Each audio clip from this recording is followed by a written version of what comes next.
सबके करेलू वेटिंग बतावे सब लोग अच्छा कमे तू लव है ज्यादा सबके करेलू वेटिंग पर नॉर्मल ब्लॉक करेलू हाँ तो करी ना कमे तू लव है ज्यादा सबके करेलू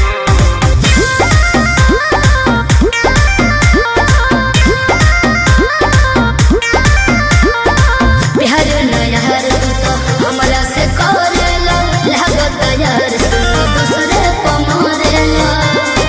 बुझलो दिलवा पर लिखल बा तोहरे ही नाम हो